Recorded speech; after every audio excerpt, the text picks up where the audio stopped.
Hello my beautiful family. तो episode number 3 में हम लोग देखते हैं जब जेबी कॉन्सर्ट रूम का डोर ओपन करके अंदर आती है और कहती है कि ये तो नॉवल से भी ज्यादा ब्यूटीफुल रूम है। वहाँ पर जेसू आ जाता है और जल्दी से डोर क्लोज करके लाइट को ऑफ कर देता है और उसको जल्दी से साइड पर लेके जाके छुप जाता है ताकि सिक्योरिटी गार्ड उसे ना देख सके। जब सिक्योरिटी गार्ड वहाँ से चला जाता है तो जेसू जेबी को कहता है कि मुझे बताओ तुम यहाँ पर क्या कर रही हो। जेबी कहती है कि मुझे पता है ये कुछ अजीब है लेकिन मेरी कुछ सिचुएशन ही ऐसी है। जेसू कहता है कि तुम पहली लड़की हो जो कि मेरे रूम में आई है, तुम्हें किस चीज की होप है। फिर वह कहता है कि मैं तुम्हें एक बार फिर से बता देता हूँ मेरी फीलिंग्स तुम्हारे बारे में। मैं उन लोगों को हेट करता हूँ जो दूसरों को इग्नोर करते हैं और दूसरों को अनकंफर्टेबल फील करवाते हैं और वो लोग बहुत ज्यादा वर्ड्स होते हैं जैसे कि तुम। फिर जेबी डोर ओपन करने की कोशिश कर रही होती है और जेसू कहता है कि डोर ओपन नहीं होगा, सिक्योरिटी गार्ड ने बाहर से बंद कर दिया है। फिर जेबी आकर बैठ जाती है और सोचती है कि बहुत अनकंफर्टेबल है, हम लोग लाइट भी नहीं ओपन कर सकते। फिर जेबी उसे पूछती है कि तुम यहाँ पर इस टाइम क्या कर रहे हो, तुम स्टूडेंट काउंसिल के मेंबर हो शायद इस वजह से। फिर जेसू कहता है कि तुम ऐसे प्रिटेंड कर रही हो जैसे तुम मुझे जानती हो और तुम मुझे बिल्कुल भी नहीं जानती। ये बहुत ज्यादा अनोय है। और उसके बाद जेबी सॉरी कहती है और फिर वो सोचती है कि नोवेल में आना काफी नहीं था। फिर वो कहती है कि क्या मैं नंबर 1 फैन हूँ जो कि नोवेल में एंटर हुई है। और फिर वो कहती है कि ऐसा फैन होने का क्या फायदा जिससे नोवेल का मेन कैरेक्टर ही हेट करता हो। फिर वो बैठी बैठी ही सो जाती है और कहती है कि मुझे बहुत ज्यादा नींद आ रही है। उसे फिर एक ड्रीम आना स्टार्ट हो जाता है जहाँ पर उसे सब कह रहे होते हैं कि जेबी बहुत बड़ी ट्रबल मेकर है, हम उसे बिल्कुल भी पसंद नहीं करते, इसे मर जाना चाहिए। और जेबी रोने लग जाती है। वहाँ पर जेसू उसको आके कंफर्टेबल फील करवाता है। जेबी जब अपनी आईज ओपन करती है तो वो कहती है क्या टाइम हुआ है और वो देखती है स्टूडेंट प्रेसिडेंट जिनवू संबे बैठा होता है और कहता है कि 9 बज रहे हैं। जेबी कहती है मेरी क्लास का टाइम हो गया है। वो जल्दी से भाग कर जाने लगती है तो जिनवू कहता है कि पहले मिरर में अपने आप को देख लेना और उस स्टिकी नोट पर लिखा होता है कि अगर ये रूमर उड़ा तो मैं तुम्हें मार दूंगा। फिर क्लास अटेंड करने के बाद जेबी सोचती है कि अब से मैं जेसू को अवॉइड ही करूंगी। फिर जहाँ पर जेसू होता है जेबी वहाँ से भाग जाती है, यहाँ पे छुप जाती है। फिर वो कैफे एरिया में बैठी खाना खा रही होती है। वहाँ पर उसकी फ्रेंड्स सेही और जिनयूंग आ जाती हैं। फिर वो देखती है देमी अकेली बैठी खाना खा रही होती है। जेबी उन लोगों से पूछती है कि क्या मेरी वजह से कोई भी इसे नहीं बुलाता, और वो लोग बताती है कि देमी बहुत ज्यादा रूड है, वो लोगों को इग्नोर करती है। फिर वो देखती है एक लड़की देमी को बुला रही होती है, देमी उसकी नहीं सुनती और वो जेसू और शिन के पास बात करके वहाँ से चली जाने लगती है। और जेबी सोचती है ये क्या वाकई सच है कि ये इन चारों के सामने इनोसेंट बनती है और वाकई में सबको इग्नोर करती है। फिर वो देखती है तो ऊपर से फ्लावर पॉट गिरने लगता है। जेबी उसे आवाज लगाती है लेकिन देमी नहीं सुनती। जेबी उसको जल्दी से खींच कर कहती है कि तुम मेरी बात क्यों नहीं सुन रही थी। और जेबी की टांग पर भी चोट लगती है। देमी कहती है कि सॉरी मैंने ये जानबूझ के नहीं किया। फिर वो बताती है कि उसे हेयरिंग का मसला है, इस वजह से वो काफी वीक रहती है। जेबी सोचती है इस वजह से ये रूमर उड़ रहे हैं। जेबी कहती है क्या तुमने किसी को बताया नहीं। देमी कहती है कि मैंने बहुत ज्यादा दफा ट्राई किया लेकिन मेरी कोई बात समझता ही नहीं। फिर जेबी कहती है कि तुम्हें कोई जरूरत नहीं है दूसरों को ये बात क्लियर करने की, अगर कोई तुम्हें तंग करे तो उनको बताना कि तुम ऐसा नहीं चाहती, वो लोग ऐसा तुम्हारे साथ मत करें, तुम्हारे लिए सब कुछ कितना मुश्किल था। देवी कहती है कि मैं और भी ज्यादा ट्राई हार्ड करूंगी। फिर वहाँ पर जेसू आ जाता है। जेबी कहती है कि मैंने इसे नहीं कहा था, मुझे देमी ने खुद ही ट्रीट दी है। देवी कहती है कि मेरी वजह से उसे चोट आई थी। जेसू कहता है कि मुझे तुमसे बात करनी है। फिर जेसू जेबी को कहता है कि तुम क्या सोच रही हो, क्यों तुम देमी को बार बार तंग करती हो। जेबी कहती है कि वो मैं नहीं थी, मैं बस देमी के और क्लोज होना चाहती हूँ। फिर जेसू कहता है कि इतना सब कुछ करने के बाद अब तुम ये चाहती हो कि सब कुछ नॉर्मल हो जाए छोटी सी अपोलोजाइज करके। और जेसू वहाँ से चला जाता है।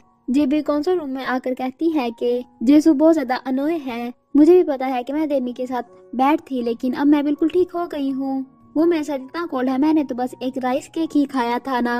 वहाँ पर जिनवू संबे भी होता है। जेबी उसे देखकर बहुत ज्यादा डर जाती है। जेबी कहती है कि आप यहाँ पर क्या कर रहे हैं, और जिनवू कहता है कि ये तो मुझे तुमसे पूछना चाहिए।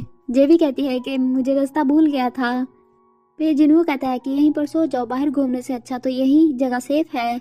जेबी कहती है आप मुझसे पूछेंगे नहीं कि मैं यहाँ पर क्यों सो रही हूँ। और जिनवू कहता है कि तुम्हें घर से निकाल दिया गया है, यहाँ पे तुम घर से भाग गई हो, इससे ज्यादा क्या हो सकता है। जेबी कहती है कि इसे ऐसे ही सोचने देते हैं। फिर वो कहती है कि मैं पकड़ी गई। फिर वो देख रही होती है और कहती है कि ये तो नॉवल से भी ज्यादा कितना ज्यादा काम है। भी कहती है कि आप यहाँ पर आराम से काम कर लो, मैं बिल्कुल खामोशी से रहूंगी। जिन्हों कहता है कि मुझे प्रॉब्लम का नहीं पता, लेकिन इसको अवॉइड करना भी आंसर नहीं है, आंसर ढूंढने से मिलेगा। इस तरीके से मैं अपना काम अच्छे से कर सकता हूँ। फिर उसे वो रूम की कीज देता है और कहता है कि दरवाजा लॉक ही रखना। फिर जब वो सीन्स होती है जहाँ पर जैसे उसे कह रहा था कि एक छोटी सी अपोलोजाइज से तुम सब कुछ ठीक नहीं कर सकती। जेबी कहती है कि मुझे भी पसंद नहीं है कि मैं उस पर्सन की बॉडी में हूँ जिसे मैं सबसे ज्यादा हेट करती थी। फिर उसे एक आइडिया आता है, वो कंप्यूटर रूम में बैठ के कुछ टाइप करके सोशल मीडिया पर अपलोड करती है और कहती है कि इस चीज में मुझे बहुत ज्यादा एक्सपीरियंस है। फिर वो शीन को पकड़ के कुछ कहती है कि मुझे तुम्हारा एक फेवर चाहिए। शीन कहता है कि मैं ही क्यों। जेबी कहती है कि तुम ये अच्छे से कर सकते हो। फिर हम लोग देखते हैं कुछ स्टूडेंट वो पोस्ट पढ़ रहे होते हैं जिसमें बताया हुआ होता है कि जेबी ने ही डेमी के बारे में सब रूमर उड़ाए थे कि वो इतनी इनोसेंट नहीं है जितनी वो दिखती है, वो सबको इग्नोर करती है। ये सब कुछ जेबी ने ही जानबूझकर रूमर उड़ाया था डेमी के बारे में। और शीन हंसे भी उनके साथ बैठा होता है और वो कहता है कि मैंने भी ये सुना है, इसके चाइल्ड स्कूल के एक फ्रेंड ने भी बताया था कि जेबी ऐसी ही है। जेबी भी वहीं पर होती है और कहती है कि अब सही है, अब सब लोग डेमी से दूर रहेंगे, मैंने बस खुद पर अटैक किया है। और वहाँ से चली जाती है। जेसू भी उसको देख रहा होता है। नेक्स्ट सीन में हम लोग देखते हैं एक लड़का और लड़की कह रहे होते हैं कि ये सब कुछ जेबी के वजह से हुआ है कि हम लोग डेमी के बारे में इतना बुरा सोचते थे। जेबी कहती है कि मैं तो उसे अपोलोजाइज करने जा रही हूँ, तुम लोग अगर उसके बारे में बुरा फील कर रहे हो तो तुम लोगों को भी अपोलोजाइज कर लेनी चाहिए। फिर वो पोस्ट करती है कि देवी मैं तुमसे सॉरी करना चाहती हूँ। और जिनवू संबे भी स्कूल की ब्रॉडकास्ट में बताता है कि जिन्होंने गलत किया था उन्होंने एडमिट कर लिया है। ये अच्छी बात है कि उनमें इतना करेज है और चीजों को ठीक करना चाहते हैं। कुछ स्टूडेंट देवी के पास आते हैं उसे सॉरी कहने के लिए। वो लोग कह रहे होते हैं कि जेबी की वजह से ही सब कुछ हुआ। देवी कहने लगती है कि ये मेरी हेयरिंग प्रॉब्लम की वजह से। वहाँ पर जेबी भी आ जाती है, कहती है कि ये सब कुछ मैंने किया था, मेरी वजह से हुआ है ये सब कुछ। और वो देवी को सॉरी कहती है। देवी कहती है कि ऐसा नहीं है और जेबी उसे इशारा करती है। फिर देवी कहती है कि इट्स ओके, कोई बात नहीं। जेसू भी ये सब कुछ सुन रहा होता है। फिर जेबी को एक नोटिफिकेशन आता है जिनवू का, उस रूम से वहाँ से चली जाती है। जेसू उसे देखकर एक बात सोचता है जिसमें शिन उसे बता रहा था कि सब कुछ मुझे जेबी ने कहा था करने के लिए और वो पोस्ट भी इसने खुद ही अपलोड की थी। जेबी कौन से रूम में कुछ मट्टी खोदने के लिए ढूंढ रही होती है। वहाँ पर जेसू भी आ जाता है। जेबी कहती है कि मैं इसे ढूंढने के लिए आई थी, अब मैं यहाँ से जा रही हूँ, मैं तुमसे मिलने के लिए नहीं आई थी। और वहाँ से चली जाती है। और जेसू वहाँ पर उसे बैंडेज देने आया था। फिर जेबी जब मिट्टी खोद रही होती है तो वो देखती है डेमी उनियन को कह रही होती है कि तुम मेरे साथ लंच करने चलोगे इस वीकेंड। मिन उनियन जो कि उसका वन साइड लवर था वो कहता है कि मैं जेसू को कह दूंगा अगर वो फ्री हुआ तो। डेमी कहती है नहीं, बस हम दोनों चलेंगे। जेबी ये देखकर परेशान हो जाती है और कहती है कि डेमी उनियन को पसंद करती है। दूसरी तरफ हम लोग देखते हैं जेसू उस रात का सीन सोच रहा होता है, उसे सर्दी लग रही होती है। वो आहिस्ता से जेबी के पास जाता है और थोड़ा सा कंबल खींचने की कोशिश करता है तो जेबी फिसल जाती है। जेसू उसे पकड़ लेता है और जेबी रो रही होती है, कहती है कि मुझे बहुत ज्यादा डर लग रहा है। फिर जेसू वो बैंडेज टेबल पर रख कर वहाँ से चला जाता है।